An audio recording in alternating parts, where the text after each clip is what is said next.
Wait, what the fuck? Now I'm even more confused about what's going on. If there's two worlds which the villain can see and be a part of, how can the main villain be in two places at once? I get that there are two worlds where one world is real and one world is from Dimension W, but I don't quite get how the whole separation between the two happened, unless the coil in which the villain's girlfriend, who was dying, was holding just had a fucking meltdown and exploded and created a real version of the villain and a false version of the villain simultaneously.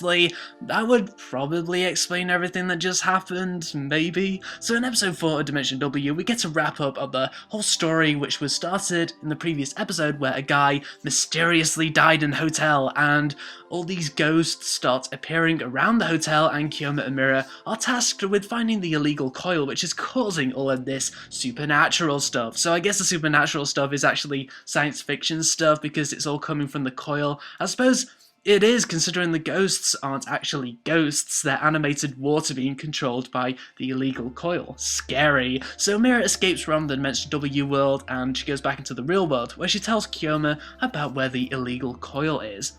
Goodness knows how Mira managed to figure all that out. Maybe somehow the Dimension W world told her, somehow. Then the two visit a secret lair where the Dimension W version of the main villain is. Then we get a flashback chock full of attacks and murder and drowning and all that death related shit. It's kind of complex, but what seems to have happened is that the main villain's girlfriend killed a rapist in self-defense, and main villain tried to remove all the evidence which could have incriminated her for murder by flooding the valley in which it all happened, but his girlfriend and friends wound up in the flood, then the coil in the building being flooded, which the friends were in.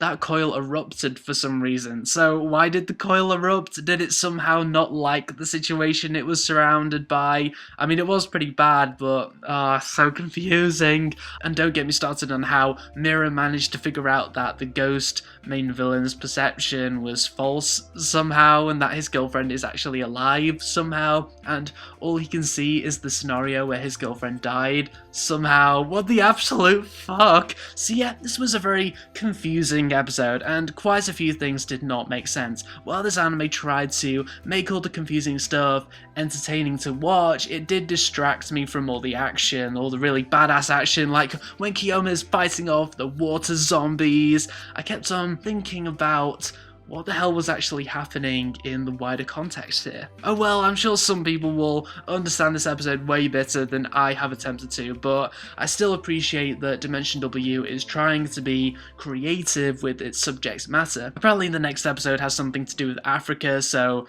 maybe things will take place in Africa. Oh my, this anime series is becoming unpredictable.